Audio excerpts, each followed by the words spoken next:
Dans les précédents épisodes, j'ai été explorer de nombreuses planètes ainsi que leurs lunes. Il y avait par exemple Eve, Blas et leur lune Gite, ou alors Gili. Mais étrangement, je n'ai jamais été explorer la planète la plus connue et la plus vue de KSP, Duna, l'équivalent de Mars. Du coup, dans cet épisode, je m'occupe enfin de faire toutes les missions qui vont aller explorer de fond en comble cette planète ainsi que sa lune, Ike. Ici, vous me voyez concevoir la station spatiale Tsiolkovsky, en hommage au créateur de l'astronautique. La station spatiale est composée d'une roue à gravité artificielle, de 2 coupoles en haut et d'un laboratoire très efficace. C'est le plus efficace du jeu, ou en tout cas avec les mods. Il n'est pas du KSP stock. Cette station spatiale est la plus grande que j'ai jamais fait après Isengard. Elle a des gros réservoirs de carburant en bas pour éventuellement ravitailler des missions vers Duna plus tard, je sais pas. Elle a également 4 ports d'amarrage classiques Chapotron et un gros en bas qui est un Chapotron senior je crois. J'ai également légèrement modifié la station plus tard en remplaçant le module Shanti, le module qui est juste en dessous de la grande coupole circulaire, par un simple habitacle à autostopper.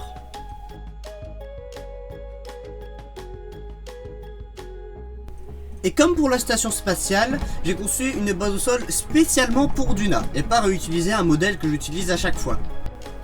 Cette base est quand même inspirée de la base Kuznetsov que j'avais laissée sur Minmus il y a longtemps, et qui, pour information, est complètement crackenée depuis des dizaines d'épisodes.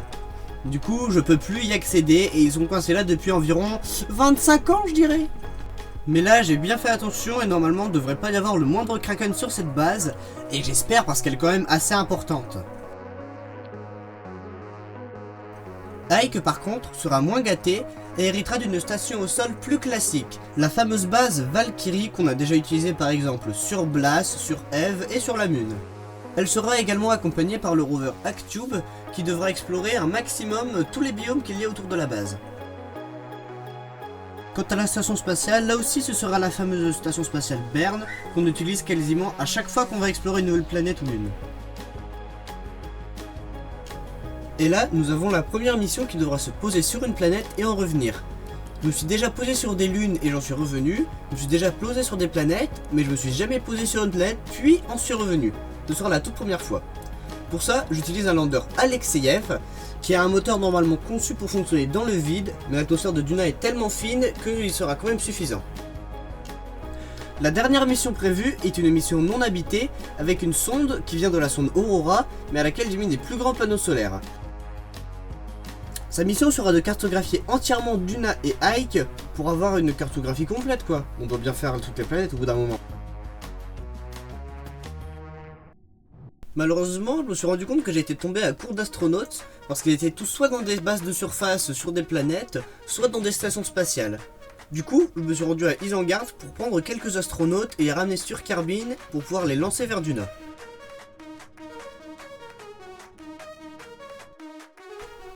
La première mission que je lance est la mission aller-retour vers Duna, qui doit ramener des échantillons de roches pour pouvoir les analyser plus amplement sur Kerbin. Enfin en RP quoi, parce que sinon j'ai pas de vrais instruments scientifiques sur Kerbin pour les analyser en plus. La mission devra se poser dans une rivière, aujourd'hui devenue un canyon, pour essayer de trouver de possibles traces de formes de vie fossilisées. Pour cette question, j'aurais beaucoup aimé envoyer Jeb avec ses acolytes, mais malheureusement, comme vous vous en rappelez sans doute si vous avez déjà vu mes autres vidéos, il est mort en essayant de se poser sur Blas, il a heurté la lune Gite à cause d'une erreur de trajectoire.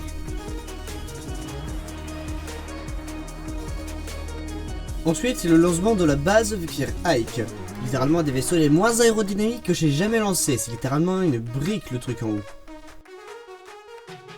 Même si Duna a une base personnalisée pour sa surface et que Ike hérite d'une base plus classique, la base Valkyrie, je suis quand même plus enthousiaste à l'exploration de Ike plutôt que celle de Duna, parce que le mode Parallax Continued ajoute des cristaux absolument magnifiques, qui sont gigantesques, et j'ai vraiment hâte de pouvoir les explorer. Je savais plus vraiment quoi dire pendant le montage de la vidéo à propos de cette base sur Ike, du coup je vais vous dire un truc, c'est que depuis que j'ai envoyé une base à la surface de Blas, je stresse en attente du jour où je vais devoir les ramener quand ils auront fait toute la science disponible. Parce que Ike encore c'est facile, c'est une planète sans atmosphère, bon, je peux facilement créer une mission pour aller chercher ces carbales dans la base.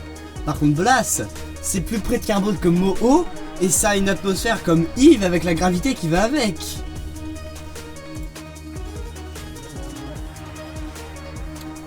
Ensuite, c'est la station Bern vers Ike qui est lancée. Et je pense peut-être que ce sera la dernière station Bern qui sera lancée, ou en tout cas qu'elles seront lancées moins souvent à partir de maintenant. Parce que je les trouve très petites et que j'aimerais en faire des plus grandes, plus spacieuses pour mes carbonautes, pour les prochaines planètes à explorer. Le dernier lancement dont j'ai les images, c'est le lancement de la sonde Aurora, car j'ai pas réussi à retrouver parmi tous les rushs le lancement de la base Verduna et le lancement de la station spatiale. Désolé.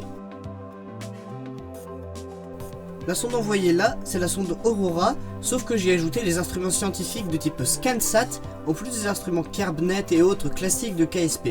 Ça fait d'elle une nouvelle version de la sonde Aurora, et j'ai décidé de la baptiser Clark, en hommage à Lewis et Clark. Ensuite, on passe à la poussée Verduna des différentes bases, stations spatiales ou sondes. Ici, la base qui va se poser sur Duna.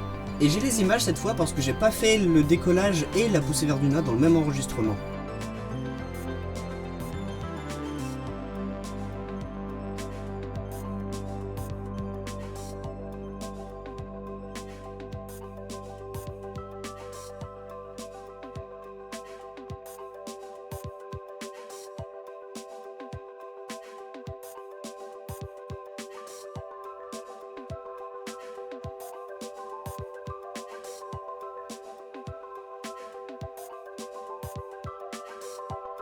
Et maintenant, voici la dernière des poussées, celle de la station spatiale Tsiolkovsky jusque vers Duna.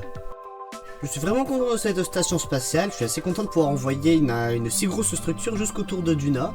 C'est pas forcément le plus énorme truc du monde, mais j'en suis plutôt fier. Et pour voir l'arrivée des carbonautes autour de Duna et Ike, ce sera pour dans 2 semaines. Bye.